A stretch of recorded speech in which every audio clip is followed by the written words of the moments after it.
আল কোরআনে বর্ণিত একমাত্র সাহাবীর নাম হচ্ছে যায়েদ ইবনে হারেসা রাদিয়াল্লাহু আনহু। আমাদের এখানে যে ইয়াং ছেলেরা বসে আছেন সবার জন্যে যায়েদ বিন হারেসা রাদিয়াল্লাহু আনহু মহব্বত, ত্যাগ, ভালোবাসা, জীবন উৎসর্গের এবং জীবনের লক্ষ্য খুঁজে পাওয়ার একটা মূর্ত প্রতীক হতে পারে।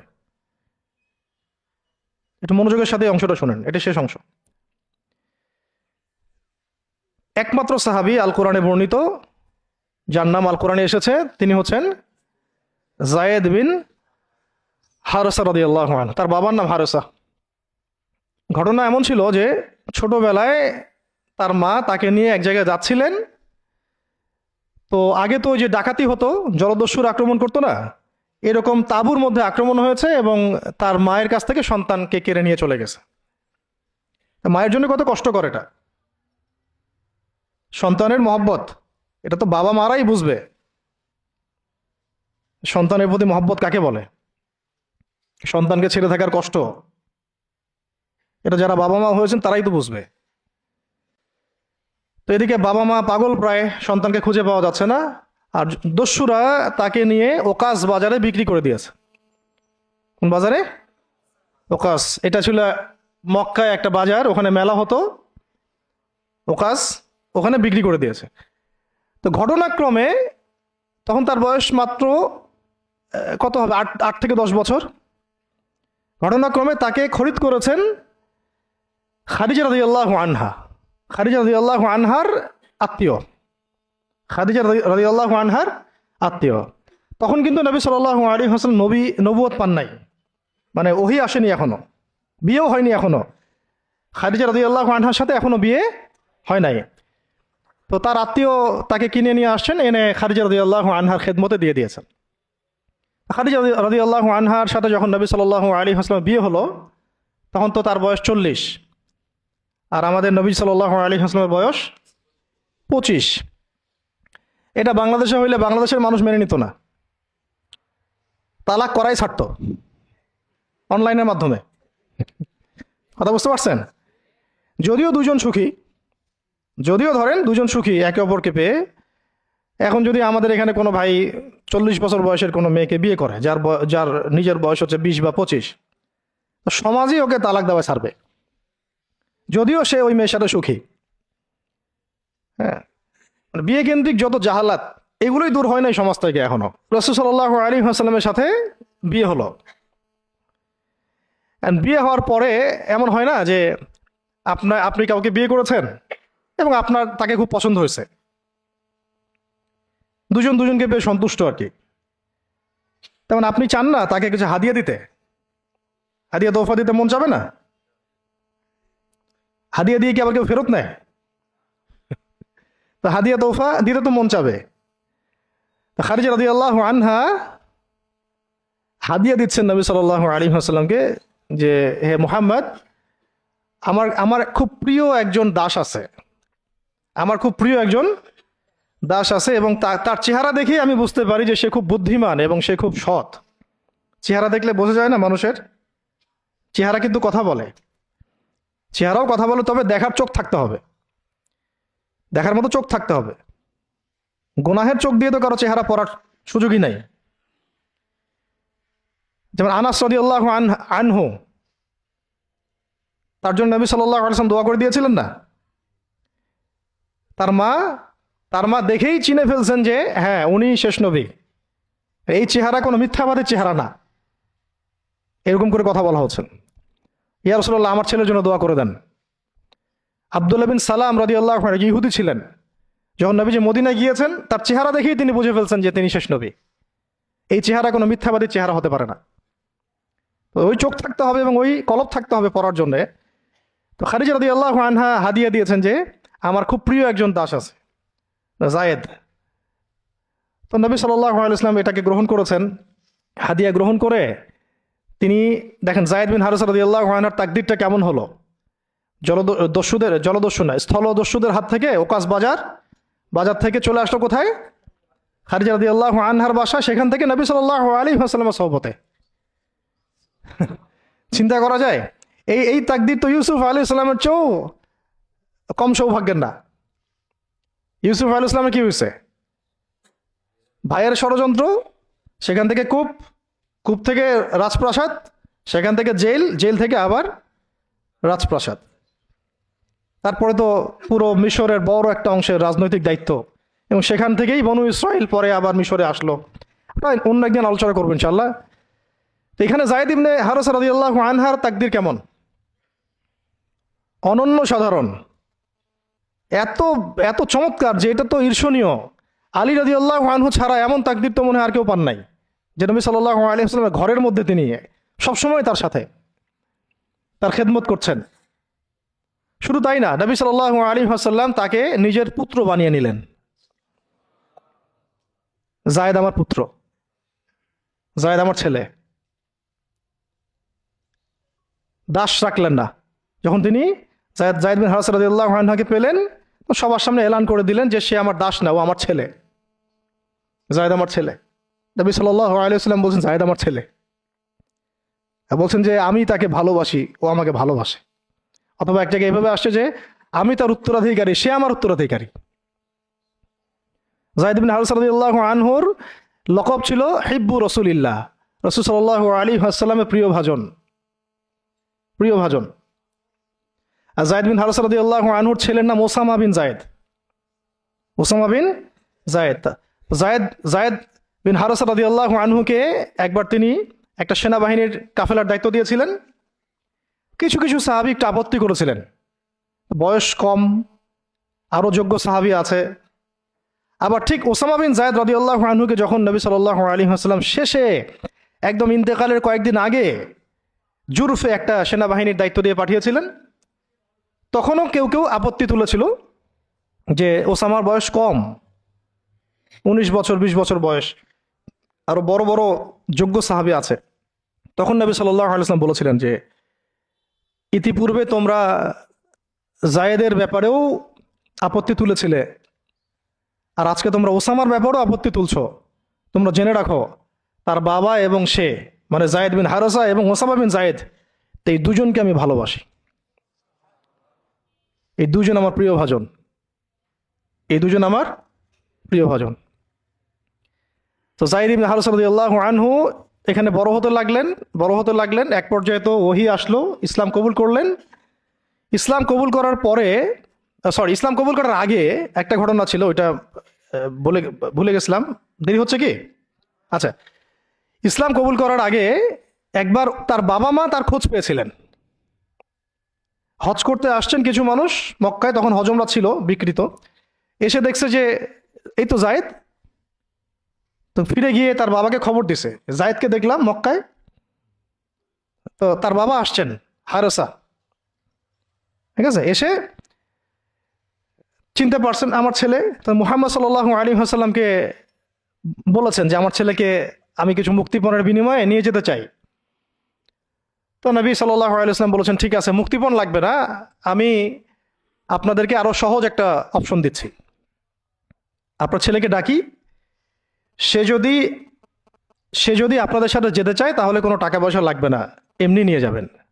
আর যদি যেতে না চায় তাহলে আমার কিছু করার নেই। তখন তার বাবার সামনে তার ছেলেকে আনা হলো, বলা হলো যে ওনাদেরকে চিনতে পারো?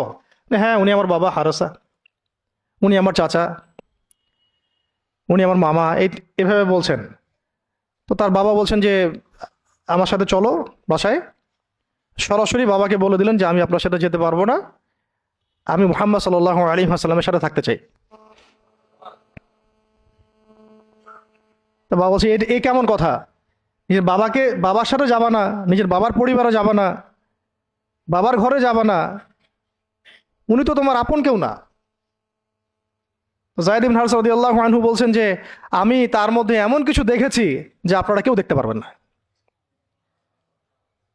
এটা সম্পর্ক, মহব্বত, এগুলোকে সম্পর্ক বলে, মহব্বত বলে। অথচ কেউ কাউকে চিনে না, মানে কেউ কারোর সাথে কারো রক্তের সম্পর্ক নাই।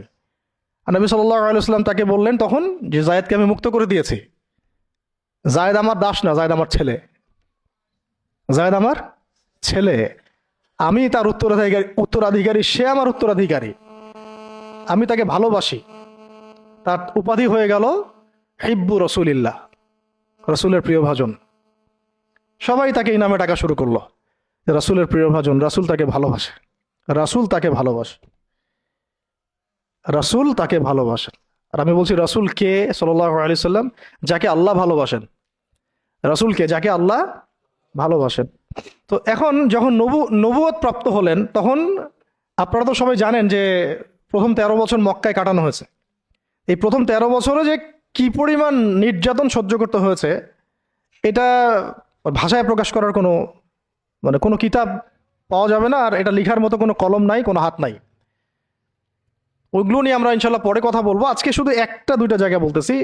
একটা সফর ছিল তায়েফের সফর। কিসের সফর? এই যে হুট করে শুনলেন তায়েফের সফর। তায়েফের সফরের আগে 10 বছর আছে। এই 10 বছরে এত নির্মম নির্যাতন সহ্য করতে হয়েছে, যেটা তায়েফ পর্যন্ত যেতে রাসূল সাল্লাল্লাহু আলাইহি ওয়াসাল্লামকে বাধ্য করেছে। মক্কার অবস্থা কোন ঠাসা, মানে অত্যাচার হতে হতে হতে হতে এমন একটা অবস্থা, সাহাবীদেরকে চোখের সামনে শহীদ করা হচ্ছে। বেলাল রাদিয়াল্লাহু আনহুকে এইভাবে নির্যাতন করা হচ্ছে। সুমাইয়া রাদিয়াল্লাহু আনহাকে মেরে ফেলা হলো, শহীদ করা হলো। গরিব সাহাবীদেরকে নির্যাতনের স্টিম রোলার চালায় দেওয়া হচ্ছে। এক পর্যায়ে বাধ্য হয়ে অনেক সাহাবী আবিসিনিয়াতে চলে গেলেন, ইথিওপিয়ায়। আবার 3 বছর নবী সাল্লাল্লাহু আলাইহি ওয়াসাল্লাম এবং বনু হাশেমকে বয়কট করা হলো, মনে আছে? একদম বয়কট করা হলো 3 বছর। গাছের ছাল পাতা খেয়ে সাহাবীরা থাকা শুরু করলেন। চতুর্দিক থেকে রাস্তা বন্ধ, সামাজিক নির্যাতন, রাজনৈতিক নির্যাতন, গালিগালাজ, আপনজনদের গীবত, তহমত, একেবারে পাথর নিক্ষেপ্ত চলতেছেই চতুর্দিক থেকে। আবু লাহাব, আবু জেহেল, আবু সুফিয়ান সবাই উঠে পড়ে লাগছে। পুরো সমাজ বিরুদ্ধে চলে গেছে। এরকম হালত বোঝার জন্যও ওইরকম সিচুয়েশন ফেস করা দরকার। এটা পড়ি আমরা তো এগুলো পড়ি, এগুলো তো আমরা বুঝি না, উপলব্ধি করতে পারি না, কারণ আমরা এই ফেজগুলো দিয়ে যাই নাই। যারা টুকটাক গিয়েছেন তারা কিছু রাজ করতে পারেন। এরকম একটা অবস্থায় যখন চতুর্দিক থেকে রাস্তাটা বন্ধ মনে হচ্ছে, তখন নবী সাল্লাল্লাহু আলাইহি ওয়াসাল্লাম তায়েফে গিয়েছিলেন, তায়েফের 3টা বড় বড় গোত্রকে দাওয়াত দিতে। উদ্দেশ্য হচ্ছে তায়েফবাসী যদি ইসলাম কবুল করত, তাহলে মক্কার এই কুরাইশদের বিরুদ্ধে একটা বড় সাপোর্ট পাওয়া যেত। ঠিক আছে? এটা কিন্তু একটা হিজরত, এটাও কিন্তু একটা হিজরত। এর আগে একটা হিজরত হয়েছে আবিসিনিয়াতে, তায়েফেও। এটাতে ওই সাফল্যটা আসে নাই, তায়েফবাসী ইসলাম কবুল করে নাই। পরবর্তীতে আল্লাহ পাক মদিনাবাসীকে কবুল করেছেন। ওগুলো আমরা পরে আস্তে আস্তে আলোচনা আনবো ইনশাল্লাহ। আজকে শুধু এতটুকু বলছি তায়েফের কথাটা। এইখানে সময়টা চিন্তা করবেন, এই সময়টা ছিল জুন জুলাই মাস, জুন বা জুলাই মাসের মতো অবস্থা। মানে কাঠ ফাটা রোদ বলতে আমরা যা বুঝি, প্রচন্ড রোদ, প্রচন্ড গরম, মরুভূমির উত্তপ্ত একটা অবস্থা। এই অবস্থায় মক্কা থেকে তায়েফের ডিস্টেন্স হচ্ছে প্রায় 100 কিলোমিটার, প্রায় 100 কিলোমিটার। যারা তায়েফে গিয়েছেন তারা হয়তো জানবেন, এটা পাহাড়, মাটির নিচ থেকে তায়েফ শহরটা দেখা যায়। এই যে পাহাড়ের গা বেয়ে যে উঠতে হয়, এখন তো গাড়ি আসছে, গাড়ির যুগ, এই গাড়ি দিয়ে উঠতেও এই নিচ থেকে উপর পর্যন্ত 40 কিলোমিটার, পাহাড়ের গা বেয়েই 40 কিলোমিটার রাস্তা এইভাবে সফর করে করে করে করে তায়েফের শহরের উপরে পৌঁছাতে হয়। এই কাজটা নবী সাল্লাল্লাহু আলাইহি ওয়াসাল্লাম তার সময় করেছেন পায়ে হেঁটে, তাও জুন জুলাই মাসের মতো উত্তপ্ত অবস্থায়, গরমের অবস্থায়। এবং এই সফরে নবী সাল্লাল্লাহু আলাইহি ওয়াসাল্লামের সাথে মাত্র একজন সাহাবী ছিলেন। সেই সাহাবীর নাম যায়েদ ইবনে হারেসা রাদিয়াল্লাহু আনহু, আর কেউ না, রাসূলের প্রিয় ভাজন। তাহলে বুঝতে পারছেন কত কত কাছের সম্পর্ক। আর কেউ না, কোনো সাহাবী না, যায়েদ ইবনে হারেসা রাদিয়াল্লাহু। ঠিক যেমন গারে সাওরে কেউ নাই, কোনো সাহাবী নাই, কে আছেন? আবু বকর রাদিয়াল্লাহু আনহু। আয়েশা রাদিয়াল্লাহু আনহা বলতেন মাঝে মাঝে যে যদি রাসূল সাল্লাল্লাহু আলাইহি ওয়াসাল্লাম জীবিত থাকতেন, তাহলে যায়েদ ইবনে হারেসা রাদিয়াল্লাহু আনহুকে মনে হয় তিনি তার পরবর্তী স্থলাভিষিক্ত হিসেবেই ঘোষণা করে দিয়ে যেতেন। এত ভালোবাসতেন তিনি তাকে। মনে হতো যেন যায়েদ বিন হারেসা রাদিয়াল্লাহু আনহুকে তিনি পরবর্তী স্থলাভিষিক্ত করে দিয়ে যাবেন, এত ভালোবাসতেন। যখন যায়েদ বিন হারেসা কোনো সফর থেকে ফিরতো, আমি, আয়েশা রাদিয়াল্লাহু আনহা বলছেন, আমি রাসূল সাল্লাল্লাহু আলাইহি ওয়াসাল্লামকে এত, মানে কি একটা বলছে গ্রিটিংস বলি না আমরা, অভিবাদন, এত ব্যস্ত হয়ে অস্থির হয়ে আলিঙ্গন করতে দেখি নাই যেমনটা যায়েদ বিন হারেসার ক্ষেত্রে তিনি করতেন। বহু সফরে তিনি তাকে পাঠিয়েছেন, সারিয়া অভিযানে। সারিয়া মানে যে সফরগুলোতে আমাদের নবীজি নিজে যান নাই, কিন্তু সাহাবীদেরকে পাঠিয়েছেন কোনো সামরিক অভিযান, এটাকে বলা হয় সারিয়া। আর গাজওয়া হচ্ছে এমন যুদ্ধ যেখানে নবীজি নিজে গিয়েছেন, অ্যাজ এ কমান্ডার উপস্থিত ছিলেন। তো একবার একটা সফর থেকে যায়েদ ইবনে হারেসা রাদিয়াল্লাহু আনহু এসেছেন। আয়েশা রাদিয়াল্লাহু আনহা বলছেন তার গায়ে, আমাদের নবীজির গায়ে সতরটা কোনো রকম ঢাকা ছিল, উপরে পোশাক নাই, মানে গায়ের উপরের পোশাকটা তিনি পরেনই নাই। এই অবস্থাতে তিনি আয়েশা রাদিয়াল্লাহু আনহার ঘরে ছিলেন। ওইখানে এসে যায়েদ ইবনে হারেসা রাদিয়াল্লাহু আনহু নক করেছেন দরজায়। ওই অবস্থায় তিনি উঠে গিয়ে যায়েদ ইবনে হারেসা রাদিয়াল্লাহু আনহুকে আলিঙ্গন করা শুরু করলেন, কপালে চুমু দেওয়া শুরু করলেন যে আমার প্রিয় ভাজন আসছে। ওই সাহাবীকে সাথে নিয়ে তিনি সফর করছেন তায়েফে। তায়েফে যাওয়ার পরে 3টা গোত্রনেতা ছিল ওখানে। অনেক বড় কথা, তো আমি অল্প করে বলছি সময় সংক্ষিপ্ততার কারণে। একটা গোত্রনেতার নাম হচ্ছে আব্দে ইয়ালাইল। এর আন্ডারে বহু মানুষ ছিল। যদি সে ইসলাম কবুল করতো তাহলে ওই সবাই ইসলাম কবুল করতো, সে করে নাই। একটা গোত্রনেতার নাম ছিল আব্দে মাসউদ। তার আন্ডারে বহু মানুষ ছিল এবং ধনী ধনী বড় বড় ধনী ব্যবসায়ী, রাজনীতিবিদ, সে ইসলাম কবুল করে নাই। আরেকটা লোক ছিল, তার নাম হাবিব বিন আমর, এই 3 নাম্বার গোত্রনেতা। তো সেও ইসলাম কবুল করে নাই। ইসলাম কবুল না করার কারণে এই 3টে গোত্রনেতার কাছ থেকে, আপনারা কি মনে করেছেন একদিন দাওয়াত দেওয়া হয়েছে? প্রায় 1 মাস নবী সাল্লাল্লাহু আলাইহি ওয়াসাল্লাম এই তাইফের এই ময়দানে ছিলেন, দাওয়াতের ময়দানে। কোনো কিতাবে আসছে 10 দিন, কোনো কিতাবে আসছে 15 দিন, 17 দিন, কিন্তু অ্যাপ্রক্সিমেটলি 1 মাস, এটা বিভিন্ন সিরাতের কিতাবে আসছে। এই 1টা মাস তাইফে থাকা, খাওয়া দাওয়া তো আল্লাহ ভালো জানেন কি হয়েছে। তার সাথে একজন মাত্র সাহাবী, দরজায় দরজায় দাওয়াত দেয়া, এবং সবাই দাওয়াত রিফিউজ করলো। বড় বড় 3টা গোত্রনেতাও রিফিউজ করে দিল। শুধু যে রিফিউজ করলো তা না, বরং এমন টিটকারি শুরু করলো, এমন ব্যঙ্গাত্মক আচরণ শুরু করলো যে শেষ পর্যন্ত ওই এলাকার যত ছোকরা ছিল, যুবক, তরুণ, কিশোরী বেশি আসছে বর্ণনায়, এদেরকে লেলিয়ে দেওয়া হলো, সবার হাতে পাথর উঠিয়ে দেওয়া হলো যে এই ব্যক্তি মাজনুন, নাউযুবিল্লাহি মিন যালিক। মাজনুন মানে পাগল, এই ব্যক্তি কাযযাব, এই ব্যক্তি মিথ্যাবাদী, এই ব্যক্তি সাহের, এই ব্যক্তি জাদুকর। কাকে বলা হচ্ছে? সবাই মিলে পাথর মারো তাকে, নাউযুবিল্লাহি মিন যালিক। দৃশ্যটা একটু চিন্তা করেন। 10 বছর মক্কায় দাওয়াত দেওয়ার পর চতুর্দিক থেকে কুরাইশদের নির্যাতন, নিপীড়ন, শারীরিকভাবে, মানসিকভাবে, আত্মিকভাবে, সামাজিক বয়কট, 3 বছর গাছের ছাল পাতা খেয়ে পাহাড়ের পাদতলে জীবন কাটানো বনু হাশেমের। আবার আমুল হুজনও হয়ে গেছে। ওই একই বছরে কয়েকদিনের মধ্যেই চাচা আবু তালেবও ইন্তেকাল করেছেন, খাদিজা রাদিয়াল্লাহু আনহাও ইন্তেকাল করেছেন। কি অবস্থা, কি অবস্থা ওই সময় চিন্তা করে, কি কষ্টের সময়, কি রকম কষ্টের সময়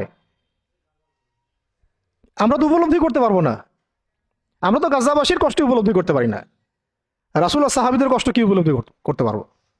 এই অবস্থায় আশার আলো নিয়ে তায়েফে যাওয়া, সেখানে গিয়ে যে 1 মাস এই মেহনত করার পর এই অবস্থা, সমস্ত ছোকরাটা পাথর মারা শুরু করলো। কি পাথর মারার সেই গতি, যেখানে পাথর মারা হয়েছে ওই জায়গা আমরা দেখে আসছি আলহামদুলিল্লাহ। কি পাথর মারার গতি, এমন পাথর মারা হচ্ছিল যে রাসূল সাল্লাল্লাহু আলাইহি ওয়াসাল্লামের মানে গায়ে লেগে রক্ত বের হতে হতে সেই রক্ত দিয়ে পায়ের যে জুতাটা আছে এই জুতাটা আটকে গেছে, এইভাবে জুতা খোলা যাচ্ছে না। রাসূলুল্লাহ সাল্লাল্লাহু আলাইহি ওয়াসাল্লাম পা থেকে জুতা খোলা যাচ্ছে না, রক্তে আটকে গেছে। আর মানুষ বলছে পাগল, মিথ্যাবাদী, হ্যাঁ, জাদুকর, জিনে আসর করছে, মানুষ বলতেছে এগুলা। রাজনৈতিক ক্ষমতা চায় মনে হয়, হ্যাঁ, অর্থ চায় মনে হয়, দুনিয়ার জৌলস মনে হয় চায়, আমাদের আমাদের ঐক্য বিনষ্ট করতে আসছে। মারো একে, মেরে বিদায় করো এখান থেকে। কোন পর্যায়ে গেলে মানুষ এই কাজ করতে পারে? কি পরিমাণ ক্ষোভ থাকলে মানুষ এই কাজটা করতে পারে? আর কার এগেনস্টে করছে? আল্লাহর প্রিয় হাবিব,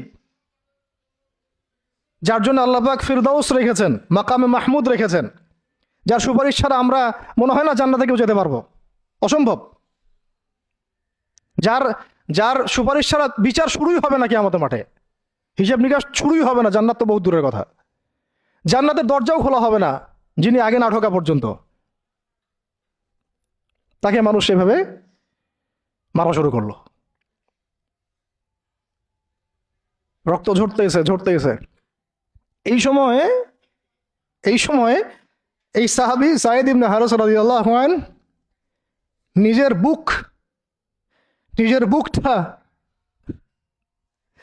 বুকটা নবী সাল্লাল্লাহু আলাইহি ওয়াসাল্লামের সামনে এইভাবে দিয়ে দিয়েছেন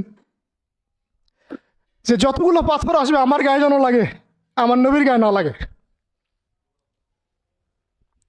বুক যখন থেতলায় গেছে তখন পিঠ দিয়ে দিয়েছেন, ইয়া রাসূলুল্লাহ আপনার গায়ে একটা পাথর যেন না লাগে, আমার পিঠে লাগুক।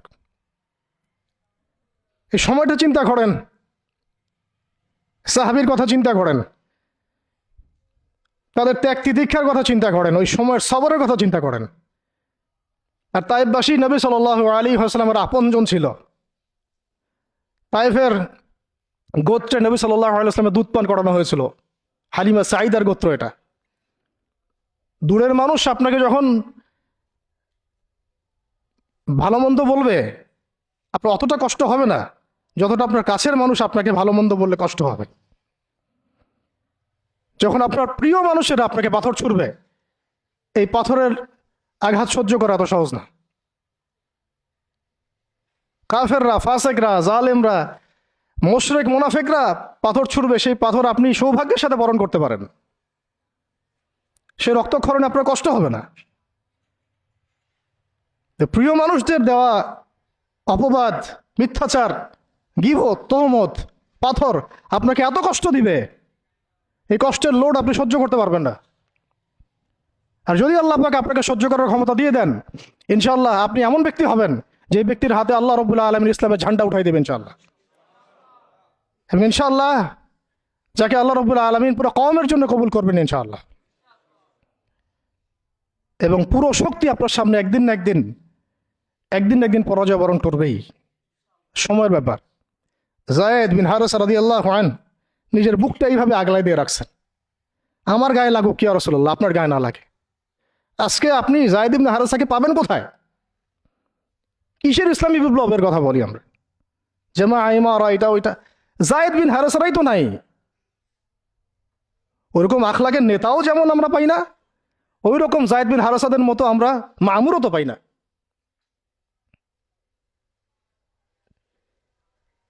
বরং এখন তো এমন যুগ চলতেছে যে মানুষ সামান্য দুনিয়াবী স্বার্থের কারণে, সামান্য দুনিয়াবী স্বার্থ, একটু মোহ, একটু দাম্ভিকতা, একটু অহংকার, একটু জিদ, একটু রাগ, একটু ক্ষোভ ইত্যাদির কারণে মানুষ, নিজের প্রিয় মানুষ আপনাকে মানুষের হাতে উঠাই দিতে পারে।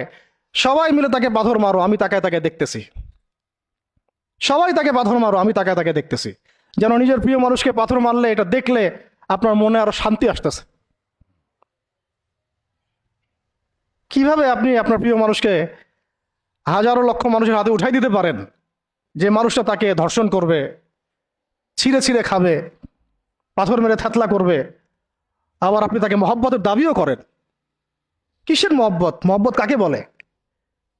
মহব্বত তো এইটা যেটা যায়েদ ইবনে হারেসা রাদিয়াল্লাহু আনহু করেছে। এটা কি মহব্বত না? এইরকম মহব্বতের নিদর্শন কি আমাদের মধ্যে আছে? কাকে মহব্বত বলা হয় আসলে? আপনারা দৃশ্যটা চিন্তা করেন, এগুলো সিরাতের কিতাবে মওজুদ, পড়েন। নিজের বুকটা তিনি আগলায় দিয়ে রাখছেন। ঠিক এরকমই উহুদের মাঠেও নিজের বুক আগলায় দিয়ে রাখছেন তালহা রাদিয়াল্লাহু আনহু। দূর থেকে একটার পর একটা তীর আসতেছে, ওনার গায়ে লাগতেছে। তীরের আঘাত কি চারটাখানি কথা? সাদ বিন আবি ওয়াক্কাস রাদিয়াল্লাহু আনহু পিঠ দিয়ে রাখছেন, ইয়া রাসূলুল্লাহ আপনার গায়ে যেন না লাগে। তোমরা জীবন্ত শহীদ দেখতে চাও, তালহাকে দেখো। 70-এর বেশি আঘাত তার গায়ে ছিল উহুদের দিন।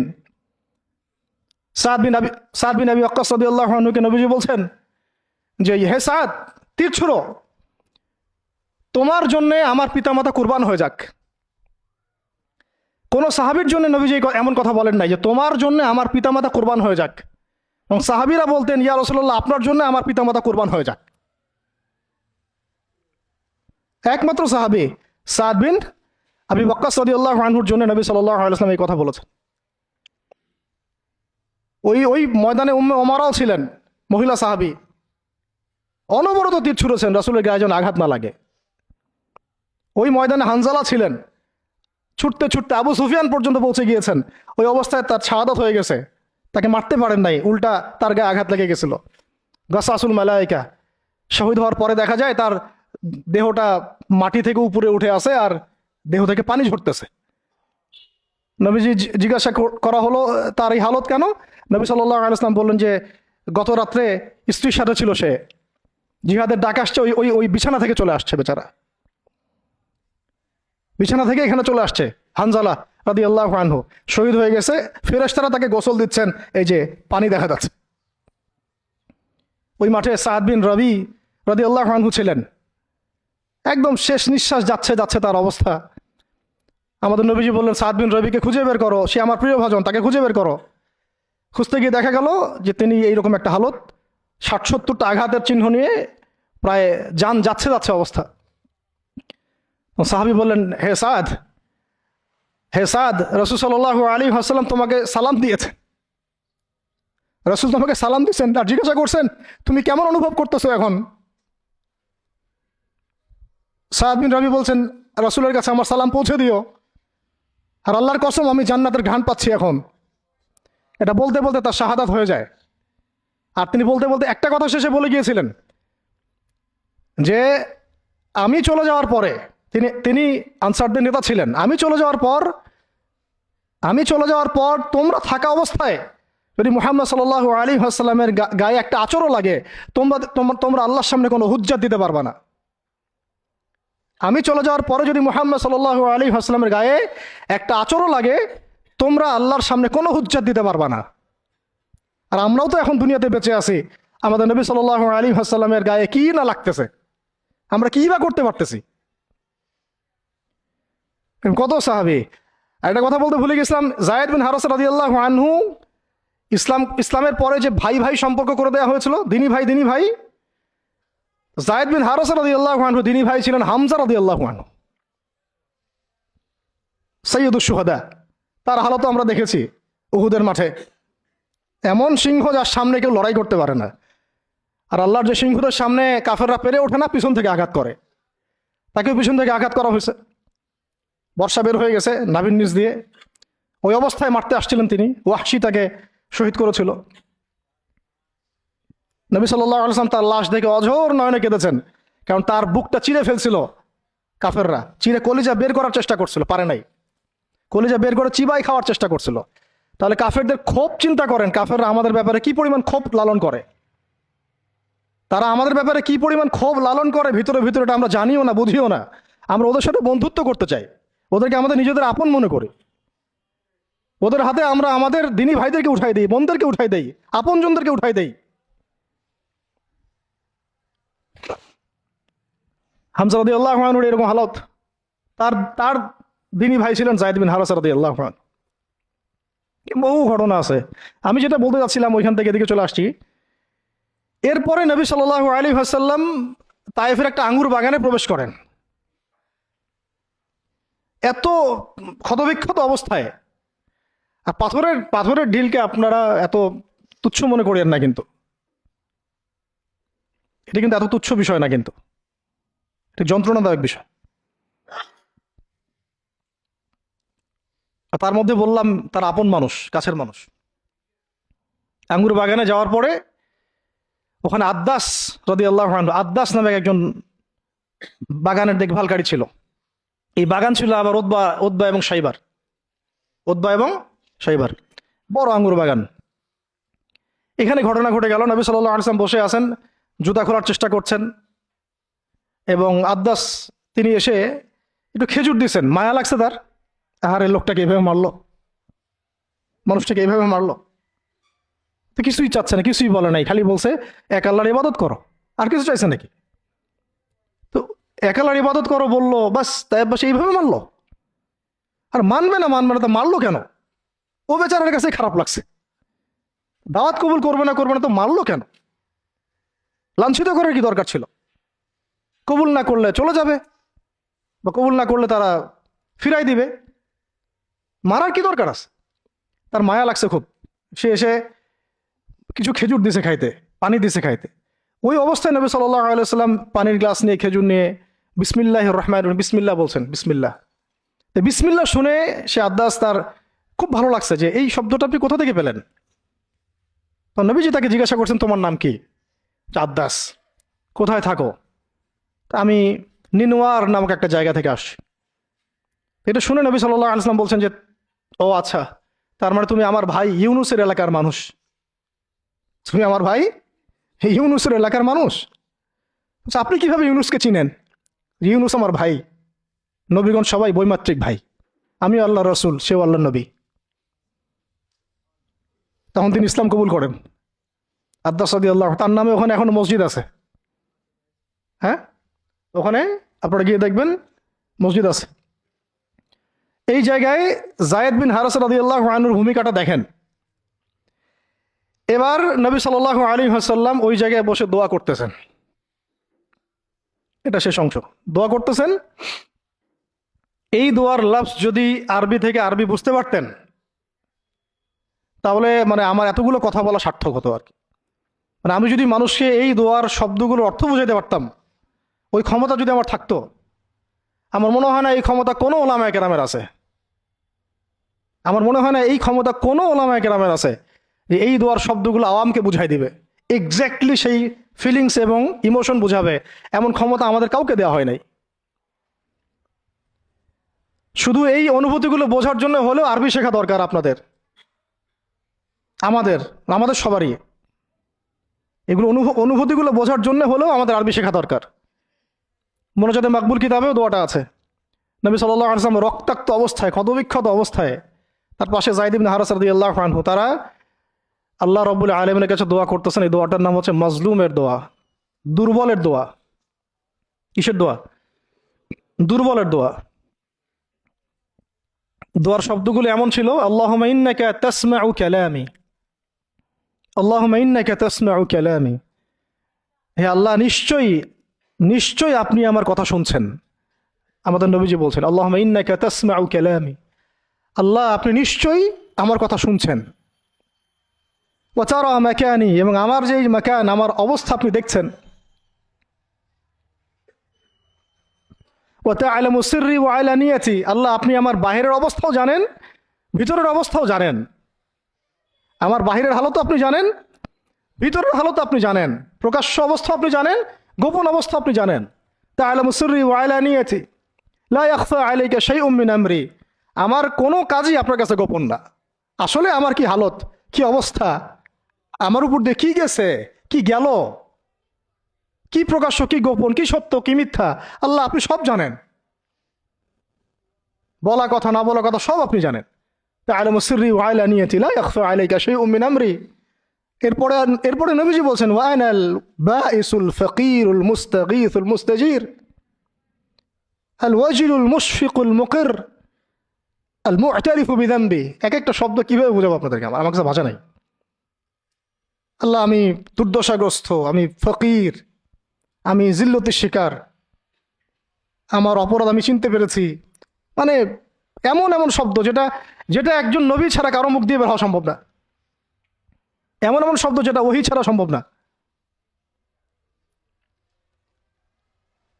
আসআলুকা মাসআলাতাল মিসকিন, মিসকিনরা যেভাবে তোমার কাছে চায় আল্লাহ, আমি সেভাবে তোমার কাছে চাচ্ছি। ওয়া আবতাহিলু ইলাইকা ইবতিহালাল মুযনিবিয যালিল, একজন মানুষকে যখন অপদস্থ, লাঞ্ছিত করা হচ্ছে, সেই মানুষ যেভাবে আপনার কাছে চায়, আমি সেইভাবে আপনার কাছে চাচ্ছি।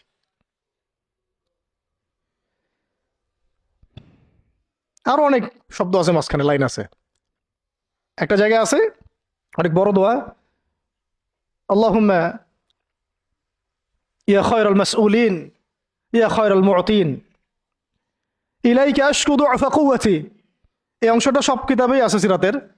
আল্লাহুম্মা ইলাইকা আশকু দুআফা কুওয়াতি, আল্লাহ আমি তোমার কাছে আমার শক্তির অক্ষমতা প্রকাশ করতেছি। মানে আমার যে শক্তি নাই এখন, তাই পাশে আমার সাথে এগুলো করলো, আমার তো শক্তি নাই এখন, আমার এই শক্তির অক্ষমতা আল্লাহ আমি তোমার কাছে প্রকাশ করতেছি।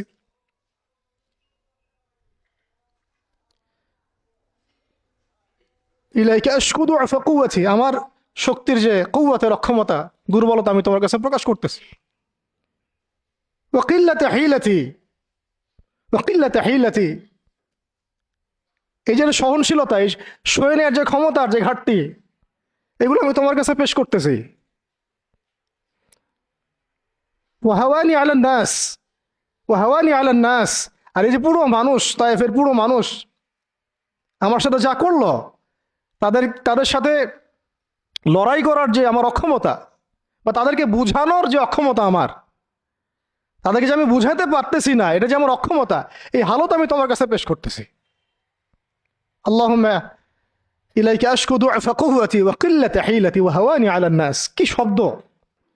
বলছি ইলা মান তাকিলুনি, আল্লাহুম্মা ইলা মান তাকিলুনি, আল্লাহ তুমি আমাকে কাদের হাতে ন্যস্ত করলা, আল্লাহ তুমি আমাকে কাদের হাতে ন্যস্ত করলা। ইলা আদুইন বাঈদিন ইয়াতাহাজ্জামুনি, আমাকে ঘর থেকে এত দূরে এনে, সেই মক্কা থেকে কত দূরে, আমাকে ঘর থেকে এত দূরে নিয়ে এসে আল্লাহ তুমি তোমার শত্রুদের হাতে আমাকে ন্যস্ত করলা। ইয়াতাহাজ্জামুনি, যারা চতুর্দিক থেকে আমাকে পাথর মারতেছে। কি আবেগ দোয়ার মধ্যে, কি ভাষা, কি লফজ! ইলা আদুইন বাঈদিন ইয়াতাহাজ্জামুনি, তুমি আমাকে আল্লাহ ঘর থেকে বের করে এত দূরে নিয়ে আসলা, শত্রুদের হাতে সোপর্দ করলা, তারা আমাকে চতুর্দিক থেকে পাথর মারতেছে।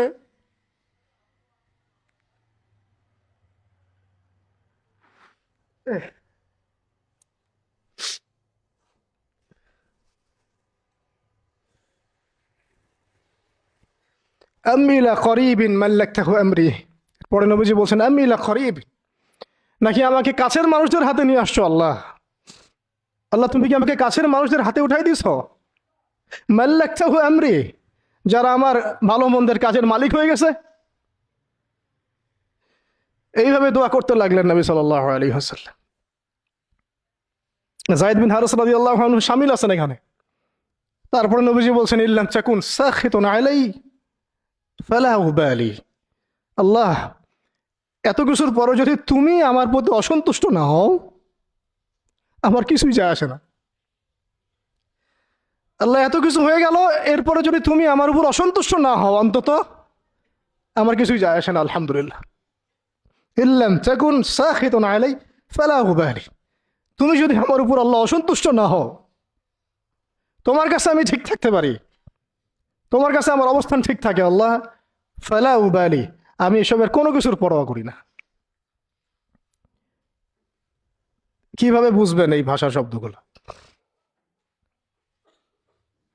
ঠিক এইরকম শব্দেই দোয়া করেছিলেন খুবাইব রাদিয়াল্লাহু আনহু, যখন তাকে শুলে চড়ানো হবে, এবং তিনি তখন, শুলদণ্ড অনেক কঠিন, জীবন্ত একটা মানুষকে মেরে ফেলা, পিছন দিক থেকে লোহা আছে না, এগুলো এগুলো প্রবেশ করিয়ে মাথা দিয়ে বের করে দেয়। শুলদণ্ড, খুবাইব বিন আদি রাদিয়াল্লাহু আনহুকে শুল দেওয়া হয়েছে। এটা রাজির ঘটনা, সিরাতে পড়বেন, রাজির ঘটনা। ট্র্যাপে ফেলে হত্যা করা হয়েছে। যখন তাকে শুলে দেওয়া হচ্ছে, তখন তাকে বলা হয়েছে যে তোমার জায়গায় যদি মুহাম্মদকে হত্যা করা হয়, তুমি কি খুশি হবা? তোমাকে ছেড়ে দিয়ে যদি মুহাম্মদকে হত্যা করা হয়? বলছেন যে আমার জায়গায় মুহাম্মদকে হত্যা করা তো দূরের কথা, সাল্লাল্লাহু আলাইহি ওয়াসাল্লাম, তার একটা লোম বাঁকা হোক আমি সেটাও চাই না, সেটাও সহ্য করতে পারবো না।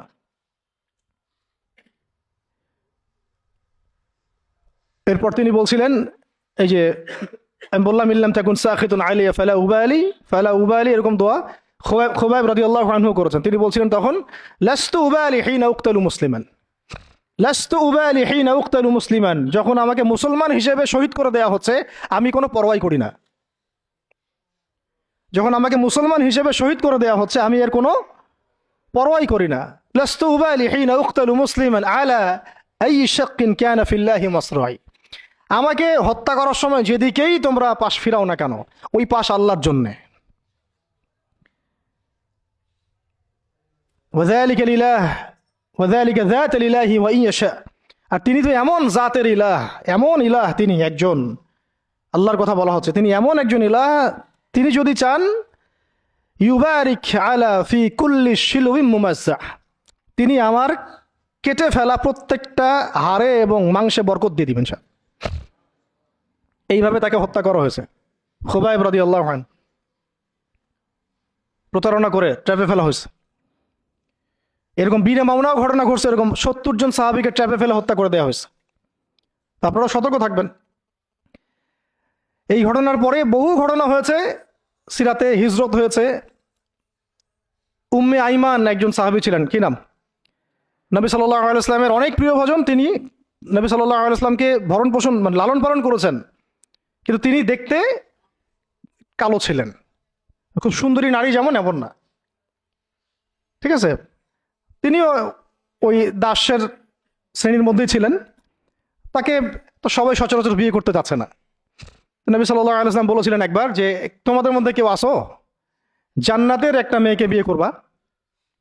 তোমাদের মধ্যে কি এমন কেউ আসো যে জান্নাতি একটা মেয়েকে বিয়ে করবা? উম্মে আইমান, হ্যাঁ, আমার প্রিয় ভাজন উম্মে আইমান, উনি তো এমন সাহাবী ছিলেন, নবী সাল্লাল্লাহু আলাইহি ওয়াসাল্লাম তার সম্মানার্থে চাদরও বিছাই দিয়েছেন। উম্মে আইমান, আমি একটু ভুল হইতে পারি জায়গাটা, আপনারা একটু দেখে নিয়েন। তো নবী সাল্লাল্লাহু আলাইহি ওয়াসাল্লাম যখন উম্মে আইমানের কথা বলেছেন, তখন অনেকেই দাঁড়ায় নাই বিয়ে করার জন্যে। তো যায়েদ বিন হারেসা রাদিয়াল্লাহু আনহু দাঁড়িয়েছেন যে আমি বিয়ে করবো। যায়েদ বিন হারেসা রাদিয়াল্লাহু আনহু নবী সাল্লাল্লাহু আলাইহি ওয়াসাল্লামের এই আদেশ পালনার্থে একজন জান্নাতি নারীকে বিয়ে করেছেন, উম্মে আইমান, এবং তার গর্ভ থেকেই সন্তান জন্ম নিয়েছে উসামা বিন যায়েদ। উসামা বিন যায়েদ, ওই যার ব্যাপারে নবীজি শেষে বললেন যে উসামা, ওকে আমি ভালোবাসি, তার বাবাকে আমি ভালোবাসতাম। আরও একটা ঘটনা আছে, উসামা বিন যায়েদ রাদিয়াল্লাহু আনহুকে যখন আবু বকর রাদিয়াল্লাহু আনহু আবার মিশনে পাঠাচ্ছিলেন, কোন মিশনটা যেটা অসমাপ্ত ছিল, নবী সাল্লাল্লাহু আলাইহি ওয়াসাল্লামের ইন্তেকালের সময় ও মিশনটা থেকে তারা ফিরে আসেন। পরে আবু বকর রাদিয়াল্লাহু আনহু আবার এই জায়েশ পাঠান জুরফ নামক জায়গায়, রোমানদের এগেনস্টে। তো তখন কিছু কিছু সাহাবী আপত্তি তুলছিলেন। তখন আবু বকর রাদিয়াল্লাহু আনহু বলছিলেন যে, সাকিলাতকা উম্মুকা ইবনুল খাত্তাব, হে ওমর, তোমার মা তোমাকে হারায় ফেলুক। ওমর রাদিয়াল্লাহু আনহু বলছিলেন যে, একটু ভেবে দেখেন, আরো বড় বড় সাহাবীরা আছেন, আনসারী সাহাবীরা আছেন। তখন আবু বকর রাদিয়াল্লাহু আনহু বলছেন যে, ইস্তা'মালাহু রাসূলুল্লাহ, তাকে আল্লাহ রাসূল সাল্লাল্লাহু আলাইহি ওয়াসাল্লাম দায়িত্ব দিয়ে গিয়েছিলেন। ওয়া আনতা তা'মুরুনি আন আনজিহা, আর আনজিহু, আর তুমি আমাকে আদেশ করতেছো যে আমি তাকে স্থলাভিষিক্ত করব?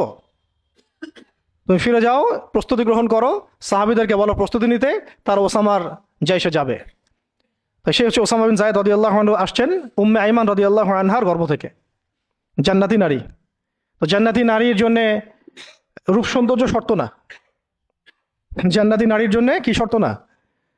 রূপ সৌন্দর্য শর্ত না, তাকওয়া, ঈমান, এগুলো শর্ত। এরকম বিয়েও তিনি করেছেন নবী সাল্লাল্লাহু আলাইহি ওয়াসাল্লামের পছন্দ মতো। আবার তিনি যায়নাব বিনতে জাহাশ রাদিয়াল্লাহু আনহাকেও বিয়ে করেছিলেন। যায়নাব বিনতে জাহাশ রাদিয়াল্লাহু আনহাকে বিয়ে করেছিলেন। কিন্তু একটু শেষ করে দিচ্ছি, 5 মিনিট, একটু ধৈর্য ধরেন।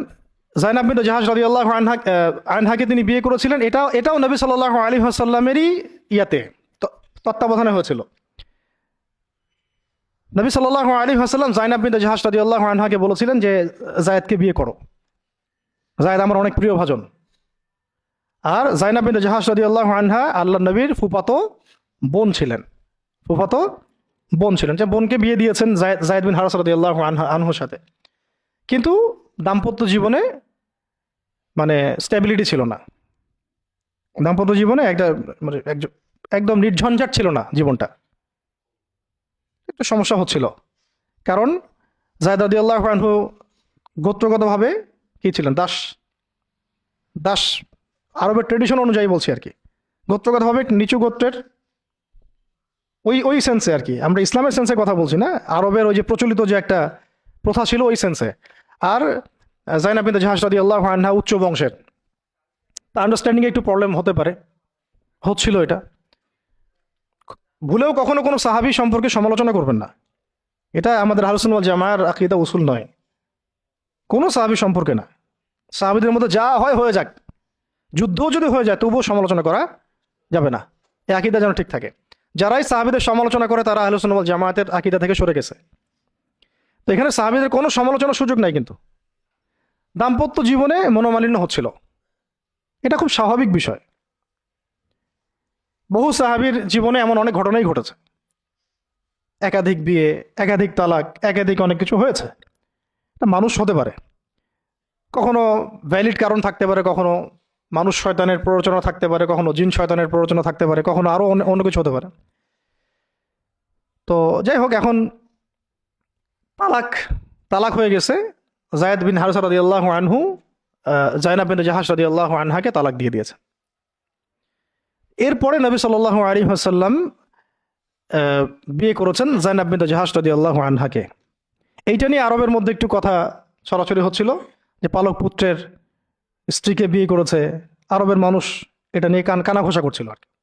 তখন আল্লাহ রাব্বুল আলামিন আয়াত নাজিল করেছিলেন, সূরা আহজাবের মধ্যে আছে যে মুহাম্মদ সাল্লাল্লাহু আলাইহি ওয়াসাল্লাম তোমাদের মধ্যে কোনো পুরুষের পিতা নন। মা কানা মুহাম্মাদুন আবা আহাদিম মির রিজালিকুম ওয়ালাকিন রাসূলুল্লাহি ওয়া খাতামান নবিয়্যিন।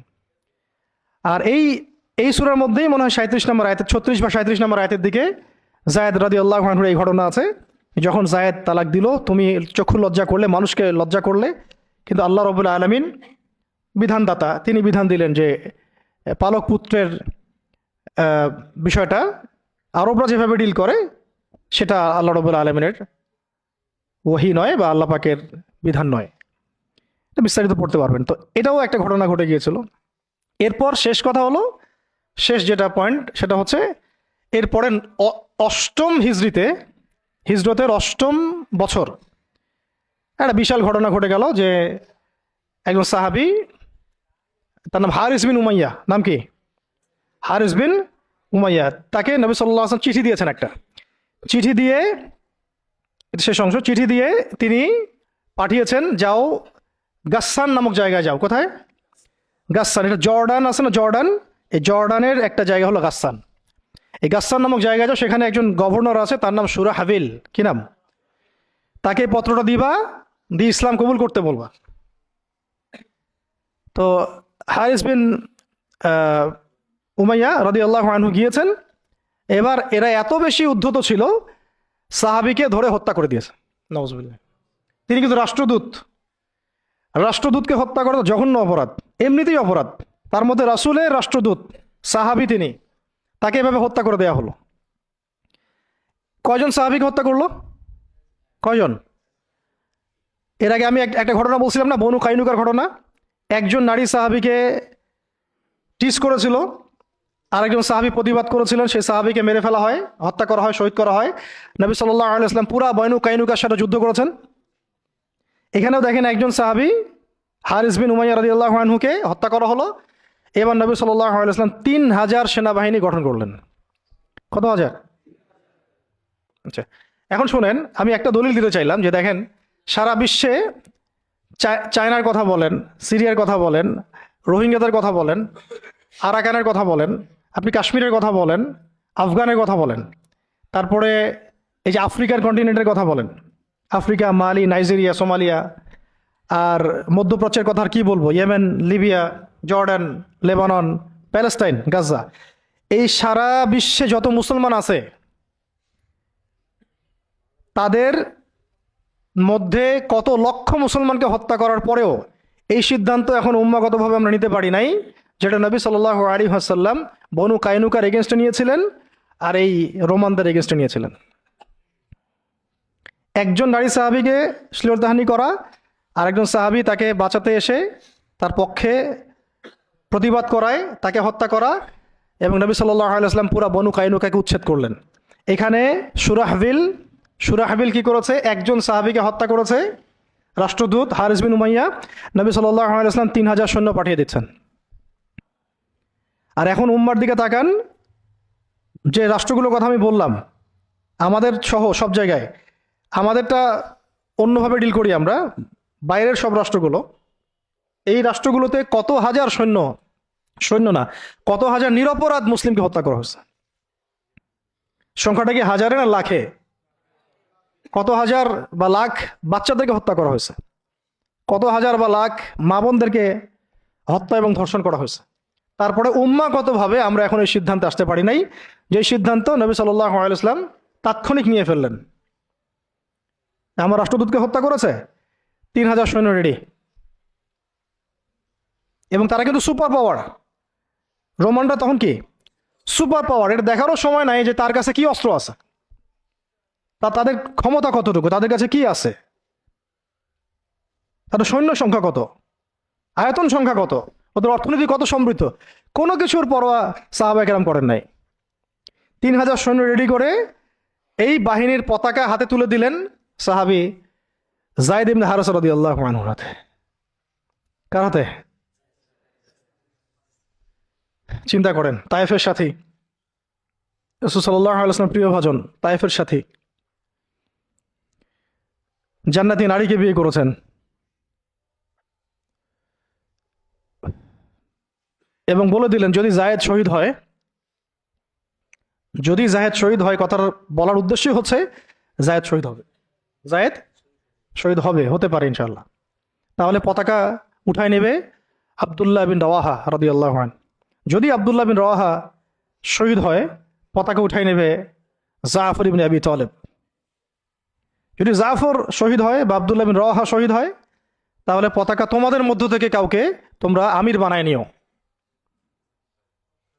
হ্যাঁ, পরে ছিল সেখানে খালিদ বিন ওয়ালিদ রাদিয়াল্লাহু আনহু। তো তিনি তখন নতুন নতুন ইসলাম কবুল করেছেন, তাই সবার আগে তাকে আমির করা হয় নাই। তো খালিদ বিন ওয়ালিদ রাদিয়াল্লাহু আনহু প্রায় 100টার মতো যুদ্ধ করেছেন ইসলামের পক্ষে, কোনো যুদ্ধে তিনি হারেন নাই, কোনো যুদ্ধে পরাজয় বরণ করেন নাই। উহুদের যুদ্ধে বিপর্যয় তো তার হাত দিয়ে হয়েছে, তাই না? তো তিনি যুদ্ধ কৌশলে অনেক পারদর্শী, খালিদ বিন ওয়ালিদ রাদিয়াল্লাহু আনহু। এখানে আমরা ফোকাস করতেছি একজন সাহাবীর দিকে, বাকি অন্য অন্য ঘটনা ইনশাল্লাহ অন্যদিন হবে, আজকে শেষ করে দিচ্ছি। যায়েদ বিন হারেসা রাদিয়াল্লাহু আনহুর হাতে পতাকা দেওয়া হল। হ্যাঁ, তো তিনি গেলেন ওখানে, যখন যাওয়ার পরে দেখলেন যে সুবহানাল্লাহ, কোথায় আমরা 3000, আর এদের মধ্যে তো রোমান সৈন্যই 1 লাখ।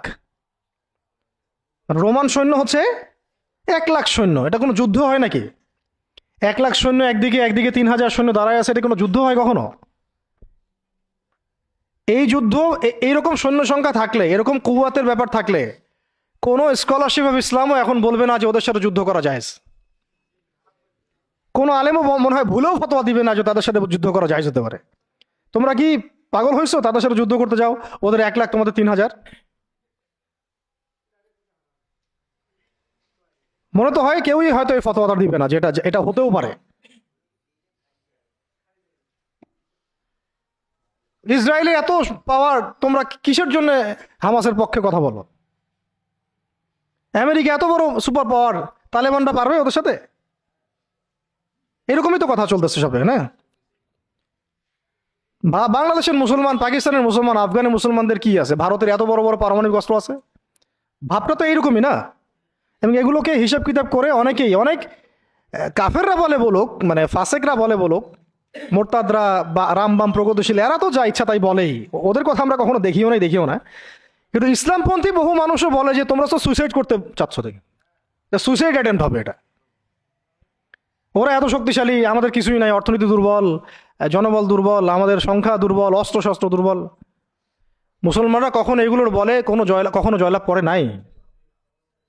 মুসলমানরা জয়লাভ করেছে সবসময় ইমানের বলেই, এটা ছিল মূল হাতিয়ার। তারপরে যুগের প্রয়োজনে আধুনিকতার প্রয়োজন আছে, সেটা ইমান বিবর্জিত না, ইমানটা সবার আগে। ইমানই তো পরাজয়, অস্ত্র দিয়ে তো আর কিছু করতে পারবেন না।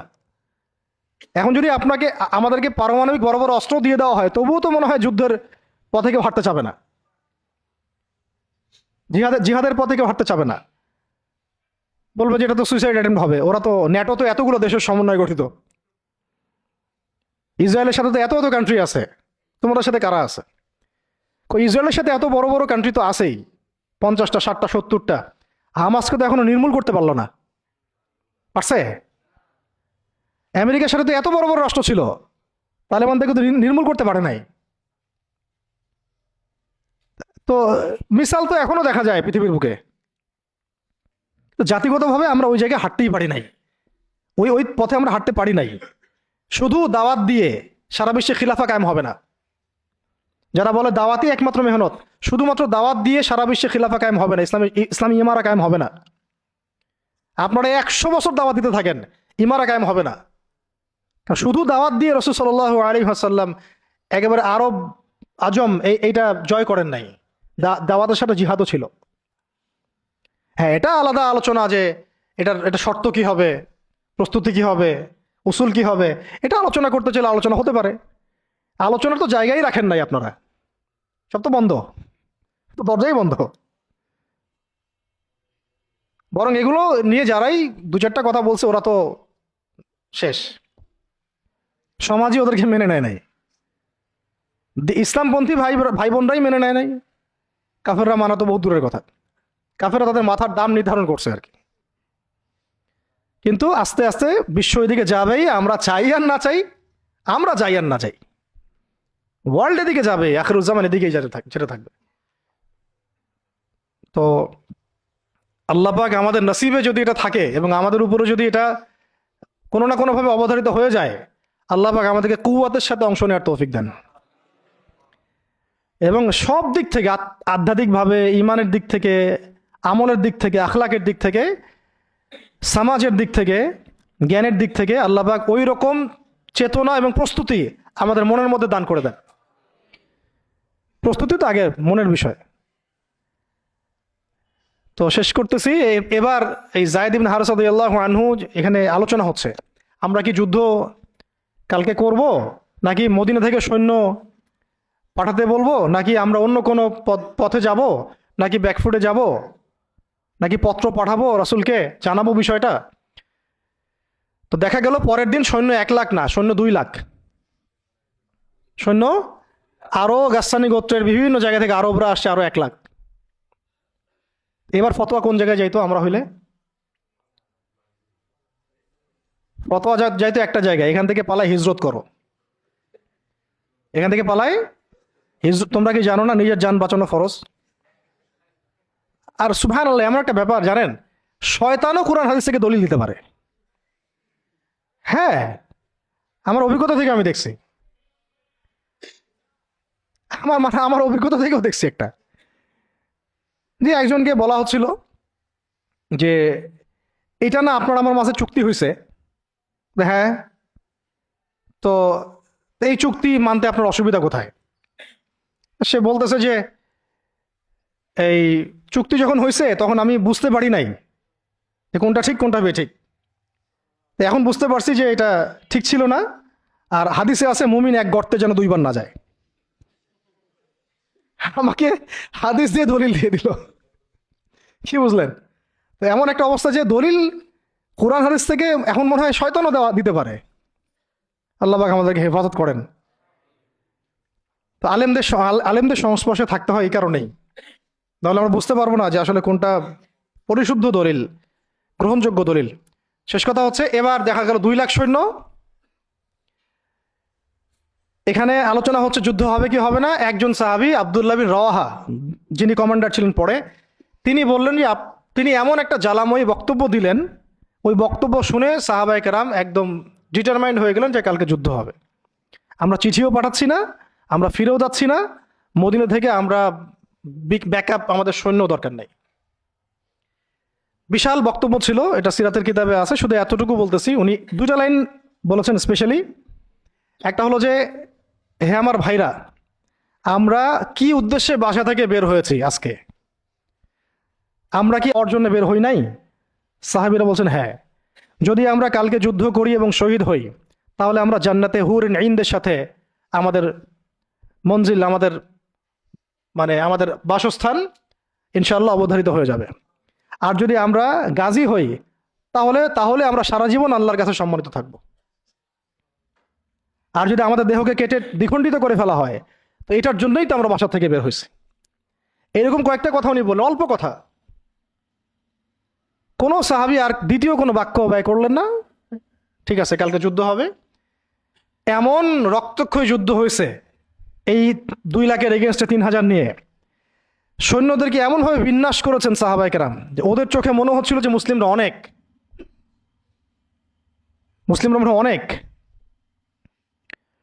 খালিদ বিন ওয়ালিদ রাদিয়াল্লাহু আনহু বলছেন যে ওই দিন শুধু আমার হাতেই 9টা তরোয়াল ভেঙে গেছে। মানে কাফেরদেরকে মারতে মারতে মারতে মারতে এমন একটা অবস্থা হয়েছে আমার, যে আমার 9টা তরোয়াল ভেঙেই গেছে। তাহলে কতজন কাফেরকে তিনি জাহান্নামে পাঠাইছেন সেটা আপনারা চিন্তা করেন। শেষে ছোট নাকি একটা ইয়েমেনের চাকু ছিল, ওই ছোট একটা চাকু দিয়ে আমি যুদ্ধ করছি। এটা বলছেন কে? খালিদ বিন ওয়ালিদ রাদিয়াল্লাহু আনহু। প্রথমে পতাকা যায়েদ বিন হারেসা রাদিয়াল্লাহু আনহু হাতে ছিল। ওনার ঘোড়া উনি ছুটিয়েছেন, শত্রু বাহিনীর যে এই সারিগুলো কাতারগুলো এটাকে ভেদ করে সামনে চলে গেছেন। তার যতগুলো আঘাত সবগুলো দেহের সামনের দিকে বেশি, পিছনের দিকে নাই। মানে পিছন থেকে আক্রমণ করতে তাকে পারতেছে না। আর যে মানুষ তায়েফের বুকে পাথর নিয়ে এখানে আসছেন, যে মানুষের জীবনে এত চড়াই উতরাই চলে গেছে, এবং যে মানুষ তার প্রিয়তমাকেও ছাড়তে হলো, সেই মানুষের জন্য শাহাদাতের চেয়ে সৌভাগ্যের আর কি হতে পারে, আর কাঙ্ক্ষিত আর কি হতে পারে? দুনিয়া তো তার দেখা শেষ, তিনি তো এখন চাচ্ছেন জান্নাতে যেতে। এই মাঠ থেকে যেন তিনি ফিরতেই চাচ্ছেন না। আর যেহেতু নবী সাল্লাল্লাহু আলাইহি ওয়াসাল্লাম বলেছেন যদি যায়েদ শহীদ হয় তাহলে তুমি পতাকা নিও, তো তিনি তো জানেন তিনি আর ফিরবেন না। আর কোনো সাহাবী ফেরার জন্য কখনো ময়দানে যান নাই। তো তিনি সেখানে শহীদ হয়ে যান। তার গায়ে প্রায় 50টা আঘাতের চিহ্ন ছিল। দূর থেকে একটা বর্ষাও কিন্তু খুব কঠিন বিষয়। একটা লোহার বর্ষা গায়ের ভিতর ঢুকে যাওয়া এত চারটাখানি কথা না। এর চেয়ে তো বুলেট লাগাও সহজ মনে হয়। একটা বর্ষা ঢুকে যাওয়া আর সেই অবস্থায় যান চলে যাওয়া, এইভাবে তার শাহাদত হলো। যায়েদ বিন হারেসা রাদিয়াল্লাহু আনহুর নাম ইতিহাসে অমর হয়ে থাকলো। এরপরে পতাকা হাতে নেন আব্দুল্লাহ বিন রাওয়াহা রাদিয়াল্লাহু আনহু। তার ব্যাপারে ইনশাআল্লাহ আরেকদিন কথা হবে। তিনি তো নিজের ঘোড়ার পা কেটে ফেলছেন। তিনি এবং জাফর ইবনে আবি তালিব রাদিয়াল্লাহু আনহু তারা ঘোড়ার পা কেটে ফেলছেন, যাতে ঘোড়ায় চড়ে পালিয়ে যাওয়ার কোনো সুযোগ চিন্তাও মাথায় না আসে। এবং তিনি একটা কবিতা আবৃত্তি করেছিলেন। আব্দুল্লাহ বিন রাওয়াহা রাদিয়াল্লাহু আনহু অনেক বড় মাপের কবি ছিলেন। এত সুন্দর লিখতে পারতেন, কবিতা আবৃত্তি করতে পারতেন, বলতে পারতেন। এটা অনন্য ছিল তার কাছে। খন্দকের দিন তিনি কবিতা আবৃত্তি করছিলেন। আল্লাহুম্মা লাউলা আনতা মাহতাদাইনা ওয়ালা তাসাদদাকনা ওয়ালা সাল্লাইনা, এরকম করে কবিতা আবৃত্তি করছিলেন। নাহনুল্লাযী বাইউ মুহাম্মাদা আলাল জিহাদি মা বাকিনা মিন্না আলাল জিহাদি মা বাকিনা আবাদা। আরবি কবিতাগুলো সুবহানাল্লাহ এত সুন্দর। তো তিনি কবিতা আবৃত্তি করতে করতে যুদ্ধ করতে করতে শহীদ হয়েছেন আব্দুল্লাহ বিন রাওয়াহা রাদিয়াল্লাহু আনহু। এরপরে জাফর রাদিয়াল্লাহু আনহু পতাকা নেন এবং যে হাতে পতাকা নিয়েছেন সেই হাতটা কেটে পড়ে গেছে। একজন আঘাত করছে রোমান সৈন্যদের মধ্যে। রোমানরা অনেক প্রশিক্ষিত ছিল, তার মধ্যে 2 লাখ নিয়ে আসছে। একজন সাহাবীর চারপাশে কতজন ঘিরে ফেলছে এটা তো ঠিক নাই। এগুলো আমরা কি দেখি গণতান্ত্রিক মারামারি, এগুলো তো কিছু না। ওটা তো সম্মুখ সমরের ব্যাটলফিল্ড ছিল। আর সম্মুখ সমরের ব্যাটলফিল্ড এখন কি মিসাইল মারা হয় দূর থেকে, এক জায়গা থেকে মিসাইল মারছে আরেক জায়গায় গিয়ে পড়তেছে। কাপুরুষের যুদ্ধ এগুলো তো কাপুরুষদের যুদ্ধ। এটা ছিল সম্মুখ সমর ব্যাটল, এটাই ছিল ব্যাটল। একজনকে মিনিমাম এখানে 50 জনের সাথে ডিল করতে হচ্ছে। আর চিন্তা করেন সাহাবীরা কি কি পারদর্শী ছিলেন যুদ্ধে, কি পরিমাণ সাহসী ছিলেন, কি পরিমাণে তারা দুরন্ত ছিলেন। হ্যাঁ, কি পরিমাণে তারা দুঃসাহসী ছিলেন। শুধু সাহসী বললে ভুল হবে, দুঃসাহসী ছিলেন। কি শৌর্যবীর্য ছিল আর কি পরিমাণ কৌয়াত ছিল তাদের কাছে। আর কত প্রশিক্ষিত স্কিল ছিলেন তারা, যে একাই 10 জন 20 জন 50 জনকে বার্তা দিতেন না। তো আর আমাদের তো সব যুদ্ধ আর ফেসবুকে, আর কি যত কাজ সব ফেসবুকে। অর্থাৎ বাস্তবিকভাবে কিন্তু দেখবেন যে 1 জন 2 জনের সাথেও ফাইট করার মতো হয়তো ওই ক্যাপাবিলিটিও নাই।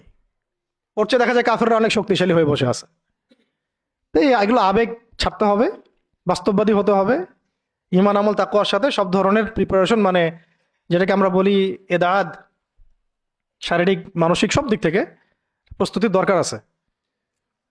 আর এটা মুসলিম রাষ্ট্রের সেনাবাহিনীর কাজ,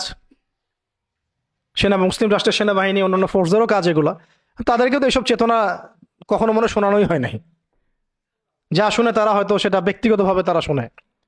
সিস্টেম তো এরকম না, সিস্টেম তো তাদেরকে এইসব জাজবায় কখনো উদ্বুদ্ধই করবে না। যে আপনারা একটা ভালো প্রফেশনে আছেন, যদি এই প্রফেশনের দিক থেকে অনেস্ট থাকতে পারেন, সৎ থাকতে পারেন, আল্লাহর জন্য যুদ্ধ করতে পারেন, শহীদ হয়ে যাবেন। এটা কি বলা হয়? বরং বলা হয় আমার জাতিসংঘের মিশনে যান, ওখানে গেলে টাকা পাবেন। আর ওই মিশন কাফেরদের পক্ষে, মুসলমানদের বিরুদ্ধে মুসলমানকে লাগায় দেয়, এটাকে ওদের ভাড়াটে সৈন্য হিসাবে কাজ করায়। আমাদের শক্তি তারা নিচ্ছে, আমাদের জনবল নিচ্ছে, নিয়ে আমাদের এগেনস্টেই প্রয়োগ করতেছে। আল্লাহ পাক আমাদের ভাইদেরকে বুঝ দেন। ইনশাল্লাহ ভাইরাও বুঝবে একদিন না একদিন। এই বুঝ ঠেকা রাখা যাবে না। এই হেদায়েত, এই বুঝ, এই আলোগুলো কেউ ঠেকা রাখতে পারবে না। আল্লাহ দিল থেকে দিলে ছড়াই দিবেন ইনশাল্লাহ। কোনো কিছু করে কোনো লাভ হবে না, মানে কোনো কিছু করেই কোনো লাভ হবে না। কাউকে দমায় দেওয়া, থামায় দেওয়া, কোনো জাতিগোষ্ঠীকে নির্মূল করা, রাজনৈতিক আগ্রাসন, অর্থনৈতিক স্যাংশন, কিছু করে লাভ হবে না। এই আলো এবং এই জজবা, এই আগুন দিল থেকে দিলে আল্লাহ জ্বালাই দিবেন ইনশাআল্লাহ। এটা জাস্ট সময়ের ব্যাপার, শুধু সময়ের ব্যাপার এগুলা। শেষমেশ আরেকটা হাতে যখন পতাকা নিয়েছেন তিনি, এই হাতটাও কেটে পড়ে গেছে। ওই অবস্থা চিন্তা করেন, তখন তিনি বুকের সাথে পতাকাটাকে এভাবে জড়ায় ধরে রাখছে। কে? জাফর ইবনে আবি তালিব রাদিয়াল্লাহু আনহু। ব্যাস, তারপরে কাফের কয়েকজন এসে তাকে দ্বিখণ্ডিত করে ফেলে। জর্ডানে এখনো তাদের রওজা, কবর এখনো আছে, তাদের কবর এখনো ওখানেই আছে, মোতার প্রান্তরেই আছে। এইভাবে মুসলিমদের মধ্যে শহীদ হয়েছে মাত্র 12 জন সাহাবী। মাত্র 12 জন সাহাবী শহীদ হয়েছেন এই যুদ্ধে, মোতার যুদ্ধে। আর আমি তো বললাম খালিদ বিন ওয়ালিদ রাদিয়াল্লাহু আনহু একাই 9টা তরোয়াল ভাঙছেন। এরপরে পতাকা হাতে নেন খালিদ ইবনুল ওয়ালিদ রাদিয়াল্লাহু আনহু, এবং তিনি এমনভাবে সাহাবীদেরকে ফাংশন করেছেন যে যুদ্ধও করছেন, আবার ব্যাকফুটেও আসছেন, আবার সামনে যান, আবার পিছনে আসেন, সামনে সৈন্য পিছনে, পিছনের সৈন্য সামনে, ডানেরটা বামে, বামেরটা ডানে। ওরা হকচকায় গেছে, মনে করছে যে মনে হয় অনেক ফোর্স মনে হয় পিছন থেকে আসতেছে। আর আল্লাহ পাকের সাহায্য তো আছেই, ফেরেশতা নাজিল করে আল্লাহ সাহায্য করেন। ওদের মনে আল্লাহ ত্রাস সৃষ্টি করে দিয়েছেন, ভয়ে। আল্লাহ পাক কাফেরদের মনে ভয় সৃষ্টি করে দিয়েছেন। তো ওরা আর সামনে আসার সাহস পায় নাই। আস্তে আস্তে এই বাহিনী পিছাতে পিছাতে পিছাতে পিছাতে মদিনা পর্যন্ত চলে আসছে। মুতার বিশাল ঘটনা, মুতার যুদ্ধ। এই যুদ্ধে আমরা যায়েদ ইবনে হারেসা রাদিয়াল্লাহু আনহুকে দেখলাম, সেই তায়েফের সাথী, সেই ছোটবেলার সাথী, পালক পুত্র, সেখান থেকে মুক্ত হয়ে হিব্বু রাসূলিল্লাহ, হ্যাঁ, রাসূলের শানে, রাসূলের সম্মান, ভালোবাসার প্রমাণ দেওয়ার জন্য নিজের বুক উজাড় করে দিয়েছেন। পিঠ দেখেন নাই, বুক উজাড় করে দিয়েছেন। যাকে মহব্বত করেন তাকে একা ছেড়ে দেন নাই, যাকে মহব্বত করেন তাকে একা ছেড়ে দেন নাই যে সবাই পাথর মারুক আর সে থ্যাতলা হয়ে যাক, বিধ্বস্ত হয়ে যাক, ক্ষতবিক্ষত হয়ে যাক। বরং তিনি মহব্বতের পরিচয় দিয়েছেন এইভাবে যে নিজের গায়ে আঘাত নিয়েছেন, আঘাতগুলো নিজের গায়ে নিয়েছেন, তাও সরে যান নাই, দায়িত্ব থেকে অবহেলা করেন নাই। প্রকৃতপক্ষে এটাই হলো মহব্বতের পরিচয়। এমন মহব্বত যদি তাকদীরে নসিব হয়, অবশ্যই দুনিয়াতে আপনারা বা যে কেউ সৌভাগ্যবান। আর যদি এটা নসিব না হয়, এটাও একদিক থেকে আপনি সৌভাগ্যবান যে আপনি দুনিয়ার আসল হাকিকত বুঝতে পেরেছেন, যে পরকালটা ঠিক এমনই হবে, পরকালটা ঠিক এমনই হবে, কবরটা এমনই হবে, হাসরটা এমনই হবে, মিজানটা এমনই হবে, পুলসিরাতটা এমনই হবে। ইয়াউমা ইয়াফিরুল মারউ মিন আখিহি ওয়া উম্মিহি ওয়া আবিহি ওয়া সাহিবাতিহি ওয়া বানিহি লিকুল্লি ইমরিন মিনহুম ইয়াউমাইযিন শা'নু ইউগনি। সেদিন প্রত্যেকেই যার যার নফস নিয়ে থাকবে।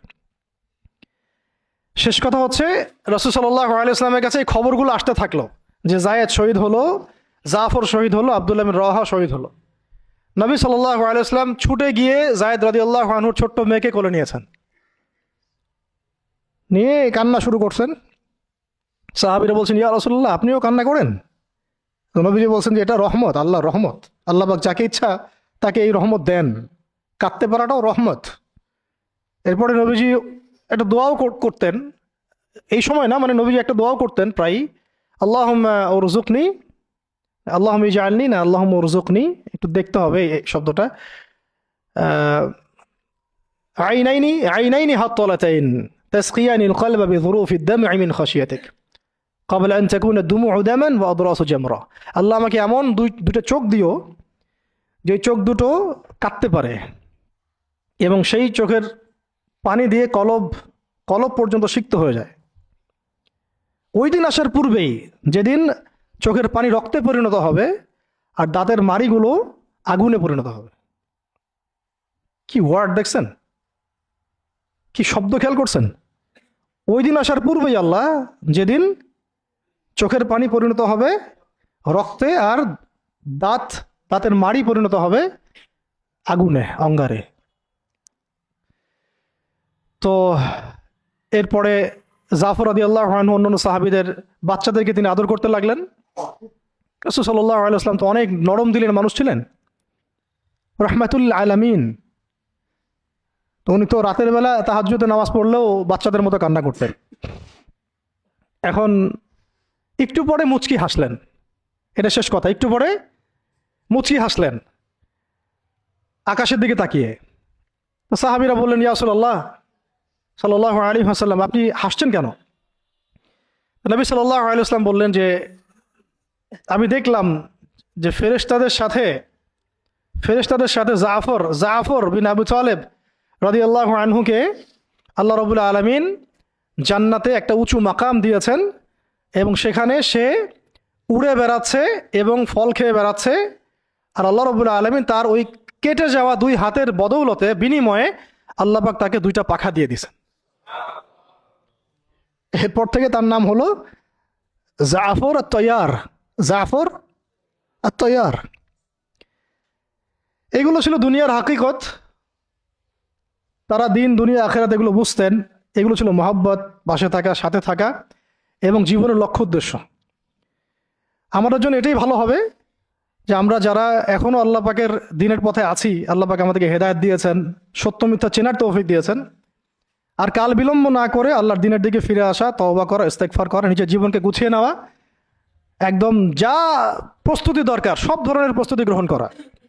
পড়াশোনা, আখলাক, ওলামা ইকরামের সোহবত, হ্যাঁ, অর্থনৈতিক প্রিপারেশন, পারিবারিক বলেন, ইত্যাদি ইত্যাদি, শারীরিক জামাবদ্ধ দাওয়াত, তাবলিগ, মেহনত এবং জিহাদের জজবাও রাখা, এবং সামনের দিনগুলোর ব্যাপারে সতর্কও থাকা, আশাবাদীও থাকা এবং দোয়া বেশি বেশি করতে থাকা। ইনশাআল্লাহ তাআলা সামনে এমনও সময় আসবে যে অনেক সংগ্রাম, রক্ত, অন্ধকারের পরে কিন্তু একটা আলোর আভাস আমরা পাচ্ছি।